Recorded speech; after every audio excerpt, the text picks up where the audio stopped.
Hello, everybody. Welcome to the Mission Employable Podcast. My name is Ryan West. I am your host. We have a great show for you today. We're actually in studio. I want to thank the guests very much for coming in studio.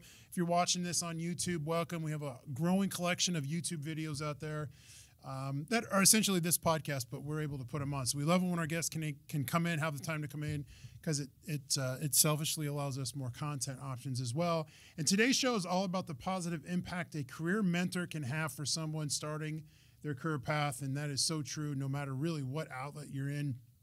Volunteer Iowa has partnered with Future Ready Iowa for the virtual mentoring program, which pairs Iowans in high-demand job programs with a mentor who can provide insight and support along the way. Great program, great opportunity, and maybe more now than ever. The mentorship is so important, especially with so many folks in that baby boomer. There's my baby boomer drop of who are leaving the workforce, but still have a ton to offer. However, maybe we're going to get into all that. On the microphone with us today to discuss this topic and more is Jason Wegan, who is the manager for the Future Ready Iowa Virtual Mentoring Program. Thank you very much, Jason, for making time, and welcome to the Mission Employable Podcast. Thank you, Ryan. It's an honor to be here. We're super pumped to have you. So one of the things we try to do right off the bat is high-level overview of what the program is. But in this case, too, what's your background? You know, talk to us a little bit about that. There's a lot of information here that we can go through with this program. So let's start off there. What is really the mission of Volunteer Iowa, if you will, and then what led you into it, and why are you so passionate about it? Right. Well, thanks again, for having me on here. I just wanted to say first that I've learned a lot from you and your guests. Awesome. Great to hear. All the guests, for sure. Yeah, it's not unlike the program that I lead. I learn a lot from the mentors that we have enrolled in the program. Sure. So leaders in the workforce. And yeah, it's just something. Just the other day, you had a guest on, Natalie from Unity Point. Yeah, absolutely. And, she's talking about, I think, the challenges with, recruiting talent, right? And, that's something that we've been aiming to address. Sure. So I was hired back in 2019, so over 3 years ago, to build a virtual mentoring program for the state of Iowa. Yep. So I had actually interviewed for a different position with Volunteer Iowa based on my AmeriCorps experience. I was a volunteer in service to America, a VISTA, and that's what brought me to Iowa 20 years ago. So I was interviewing for that, and they knew there was another position coming along down the pipeline, and they thought that I could be a good fit based on my prior experience building mentoring programs and working with students. Right.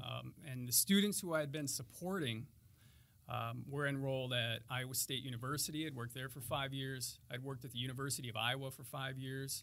At each of those roles, I was recruiting, retaining historically underrepresented students. I'd worked in academic advising. And also I had worked at DMAC as a career coach with the Bridges to Success program. Outstanding program. I don't know if you're familiar or not. Absolutely, for sure. United Way of Central Iowa. Yep. And in that partnership, I actually worked out of the Southridge Center, so South Side. Yep. I got a lot of South Side pride. I felt like I belonged there, And that really helped me familiarize myself with the community and also with the adult learners.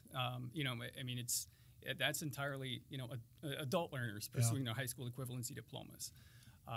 They presented with unique challenges, and I'd say that helped prepare me to succeed in this role. Yeah. So when I came in 2019, my first order of business was to identify a mentoring platform, a delivery mechanism. So when you're matching students throughout the entire state with mentors, they need to be able to communicate, regardless of whether they're located in, Eastern Iowa and the mentors here in Des Moines, or they could be anywhere, right? Right, yeah. So Cronus was the platform, that we settled on, and I had to customize that platform, get that ready to go, and we launched in March of 2020. Yeah. And within a week or two, we were told to go home. Right? Right. So it was pandemic time. Started, yeah. Yeah, and honestly, that isn't the worst thing in the world for a virtual mentoring program. Good point. Right? Good point. Play into our hands. Yeah, right. So. Yeah, well, very cool and very great background. And so there's a lot there. And so, you've obviously done a lot of things to help a lot of different people in a lot of different avenues. And so I think that's really key with this role. And I feel like, the pandemic just kind of made a lot of people we had to go different directions on a lot of different things, and this is one of them as well. We had some steam going on some other things here, just as an example with re-entry and some of these other things, and then the pandemic just kind of threw it for a loop. Do you think, just real quick off the cuff, do you think that you knew you always wanted to do something like this within the realm of helping with mentoring? Because I don't think we've talked about it enough, and it really can be very beneficial for not only the job seekers but also the businesses out there. Yeah, absolutely. Like, I'm not where I am today without, mentors. Yeah. And I'm sure you also, sure, absolutely. I haven't asked you that, but my guess is that you've had some folks help you get to where you're at today. Sure. And really, that's what it's all about. So with the students who I'm working with, I decided at one point that's what I want to do. Like, I want to focus on helping students, connect and succeed. Yeah. I'm a first-gen student, first-gen graduate. Really, that sticks with you. Mm-hmm. Once you're first gen, you're always that way, and that's how you view the world, right? The students, they present, like I said, with unique barriers, and I thought it'd be ideal to find mentors who may have also, struggled with those barriers. Sure. So, in our program, over 50% of the students who are enrolled are first generation. Yeah. Over 40% of the mentors that we have enrolled are first generation as well. Yeah. And so that makes sense. Part of that. Yeah. It's part of the matching algorithm actually that I use, that I developed in order to match students and mentors. Yeah. So really, I'm leaning on that prior experience of mine. It's interesting. I just wanted to kind of get your take on that. Very good. Okay, so you've been with the Future Ready Iowa program now since the beginning, obviously. It does seem like 2019 is a lot longer than just 3 years ago. But can you tell us how the program has grown since you guys first launched it? And now as we start to come out, or we are out of the pandemic, I suppose, it feels like you kind of did a rainbow thing there. What do you think with that one? Yeah, when we started, I didn't know what was going to happen, right? Yeah. Like, we had 37 students, I think, enrolled that whole first term. Like in the month of March, I think there were 27, and then we ended up with it's a small little cohort of students, and I had half as many mentors. So really, it was a growth thing. I had to recruit a lot of mentors, and mostly in IT and healthcare. Mm-hmm. I honestly didn't know, right? Because these students, they're all last dollar scholars. Yep. Okay, so last dollar scholars is very broad. Even back then in 1920, it was broad. It's even broader now. Yeah. But I didn't know, the fields that students would be in, right? So once I knew they're, predominantly IT and healthcare, I knew that's where I should go when, to those career fairs, and, everything was virtual back then. So Sure. It's a little more challenging. Sure. I had to rely on, mentors who I did have to recruit other mentors. I had to get really creative. And that's one of those things I didn't know. We didn't know how it would go. Yeah. But I'll say that we've got 160 students enrolled. I have over 80 mentors enrolled now. And the numbers do correspond in terms of, mentors enrolled and students. They're mostly in IT and healthcare. Right. So that's been great. But really, there are challenges there too, Yeah. right? Because, I didn't know at first. What I've learned along the way as we've grown is that there are a lot of different fields within IT and healthcare. Yeah. It's been a learning experience for me. Like I said, like with you and your guests, I'm sure you've learned a lot. Right. I've learned a lot from my mentors. Right. I've learned a lot about, hey, within IT, there's, network administration, there's software development, Absolutely. there's web design, there's cybersecurity. So, it goes on and on. Yes. It does go on. When you set up the mentors, how did you reach out to those mentors for folks who want to be a mentor? Is it just as simple as you going to those job fairs and finding those individuals, or was it, you just reaching out and doing cold calls? How did that work? Yeah, it's a little bit of both, Yeah. really. I think about, one of the mentors I recruited, a pivotal, mentor was a guy who was coaching basketball at Ankeny Parks Rec, youth basketball. And what I did is I looked up the other coaches because you could see their names on there. Sure. And so I looked up the coaches and kind of Googled them a little bit, looked them up on LinkedIn. Right. One of them was Dave Nelson, CEO, founder of Pratum in Ankeny, Yeah. cybersecurity. Yeah. So, I just approached him before the game and said, hey, I launched this program. could really use someone in cybersecurity. Is it something you'd be interested in? With the That's luck. an example. You know what I mean? Right. So, but yeah, there's others. What I've done is been intentional with connecting with HR representatives. HR, it's fantastic, right? Like they do that recruitment and onboarding. They know which employees, those employees who might make excellent mentors. Right. Yeah, they've been really helpful. And then, in terms of students, it kind of worked that way too. It's students, they're either recruited from, Iowa College Aid, through a text mentoring program. Sure. Mark was on here, I think, the other day. Yeah, he was. Yeah, it was very good. Yeah. Yeah, so that's From one Iowa area. College Aid. Iowa College Mark Aid. Wiedersman. Yeah, and so what are the student ages? Well, the average age is 31. Is that right? Yes. Yeah, and see, that's the thing. Like, For the I think- students? Yeah, people think, right away, you're thinking student, maybe you're thinking 19. I was No, gonna say it's 21. a reflection Yeah. of that community college environment. So the students are diverse. Wow. Say about 30% of the students come from historically underrepresented backgrounds. And I would say that, like I said, over 50% are first generation.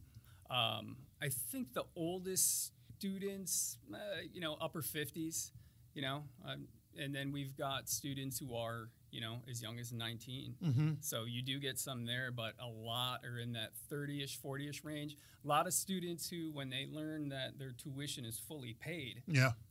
through the Last Dollar Scholarship Program, decided that this would be a good idea to return to school. Yeah, that's amazing. I wouldn't have thought of that. So it's possible then that you could have a mentor that's maybe younger than you or older than you in some cases. I don't think people would have thought about that. And also, sorry, I'm beating up every one of these questions. There's more questions, and then that's all over the state, right? From where from where your students are coming from. I think that's both. key. It's just not Des Moines centric, because I want to make sure we're talking about the whole state. No, I think we got mentors from 19 different counties, something like that, right. matches, and they're all over the entire state.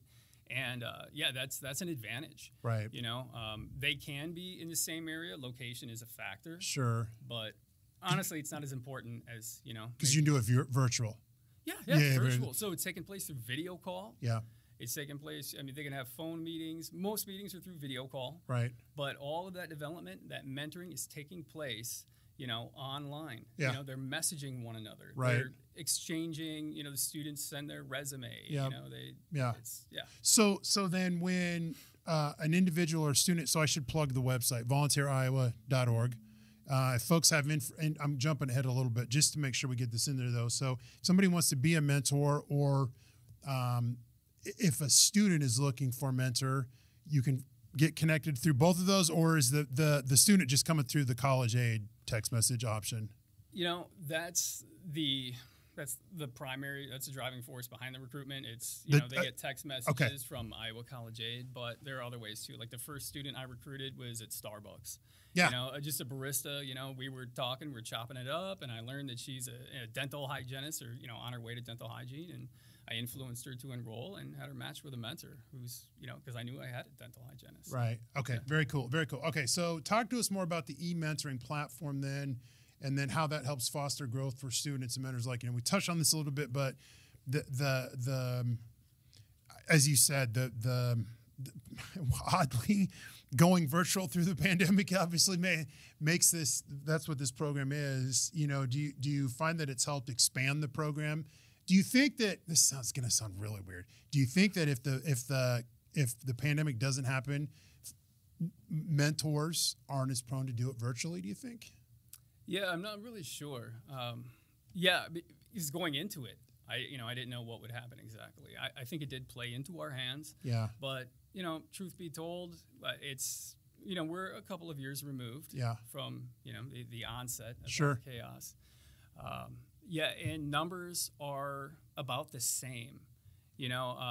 My guess is, this month, actually, in October, we will probably enroll around, 40 or 50 students. I mean, at once. It's ongoing enrollment.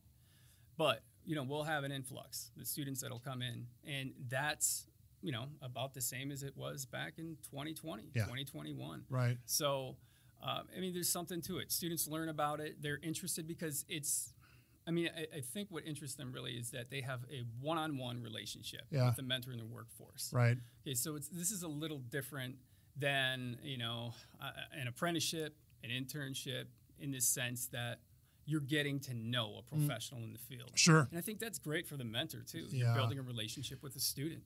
So it's that one-on-one piece, I think, that can excite students. One thing that, kind of a selling point that we use is you're going to have a professional reference. Yeah. A lot of students don't have that. It's a great point. Whether we're talking about a student who's 19, 20, we're talking about an adult learner who's been working in a different area. If I've got someone who's working at like Hy-Vee, for example, for the last, 10 or 15 years, maybe they don't have anyone in the IT field, right, any professional who can speak to their development, yeah, their growth. Yeah. And that's what's going to happen in this program. They're going to grow. They're going to get to know one another.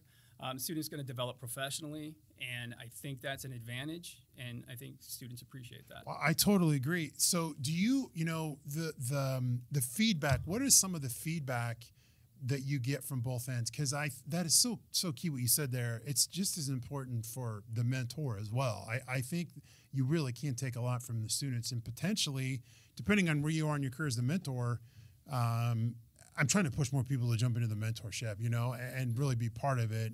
Clearly, having a mentor is so important, but I do think that it just can help you benefit in so many ways. And that career professional on the resume is so important. Huge aspect of this. It's just so overlooked, I think. Yeah, and social media too. And social media something too. In the curriculum is social media awareness, right? Your social media presence. So that's something that they review. A lot of students don't have a LinkedIn profile. Right. You're going in a career like IT, that can be really helpful. For sure. So, your mentor can help you establish that LinkedIn profile. It's almost like you expand your network. They're giving you the digital street smarts at times that you really need. You know what I mean? Yeah, right. Like they lack cultural capital, right? Yeah. That's something we talk about, right? You don't have that cultural capital going into this experience, but you can bet that mentor does. Right. Whether or not they always had it. Right. Got it along the way. Let's go with the schematics. The schematics of this are so important. Talk to us about how that works. October is the month where you guys really get this kicked off. Where and how do people get involved, or how do we get them started to get involved? And then what's the timeline on that? That whole piece is going to be fascinating, I think. Yeah. So enrollment ongoing. Yeah. Right? So I'll take mentors at any time. Okay. Right. Right. I'm talking about mentors in a variety of fields. Right. But especially in IT and healthcare. They'll be matched with students as the students enroll. Okay. Enrollment, there's a lot of it in October, but there will be enrollment November, December. After a mentor enrolls, they create their profile. We have a profile created in the platform. So they can customize their profile. Yeah. The student has their profile ready to go, get them going. Sure. They arrange a virtual meeting. Yeah. And get to know one another. They start with things like Gallup's Clifton Strengths Finder. That's a benefit to each mentor and each student. They'll learn their top 5 if they don't know that already. And that helps drive engagement as well. Talk about that. What is that? So as of August of 2022, I'm a certified strengths coach through Gallup. Okay. So Clifton Strengths Finder, and it's been around for a long time. Basically you identify your talents. Those talents with investment turn into strengths. Mm-hmm. Not everyone's aware of their talents. But the more aware of those talents you are, the better you can speak to your strengths in interviews. Sure. This really helps prepare students for that college to career transition. Yeah. And with the mentors, they can learn a lot about themselves as well. It also helps with building relationships. And really, ultimately, Ryan, that's what this is all about, right? You have to establish trust, build a rapport, and when you do that, your relationship's going to be stronger and healthier going into that next steps phase. Yeah. When it comes to preparing for the interviews and adjusting, acclimating to a new work environment. There's a lot of anxiety that comes along with that process. Mentors can really help alleviate that anxiety. You can imagine if you've already got a relationship one-on-one with a professional, you're a lot more at ease when it comes to interviewing. Sure. And kicking things off, right? Sure. Yeah. You're not all worked up So Yeah, really, it's a great point. I mean, you're helping kind of Right. calm these students down. And so is it up to the mentor or the student how often they meet on a weekly then? Or Great question. Yeah. Oh, wait, let me write that down, everybody. Great question. By Ryan. It's a great question because it's they established a mentoring agreement. It's a mentoring partnership agreement. Every mentor and mentee establish this agreement, and they can meet, for a couple of months through the end of the term, right, through graduation, right, or ideally through job placement. Gotcha. And that's most common. Gotcha. Job placement. I do. When it's done. Yeah, why not, right? You've right. got that relationship. Sometimes they're short-term students, and it's up to the student and the mentor. Like I said, if a student just wants to meet a couple of times, get ready for an interview, because they can enroll even after they've graduated. Right. We're not going to exclude them from the program because they're ready to finish. Right. So it doesn't matter if they're just starting their program, if they're on the way out, they can enroll. We'll connect them with a professional.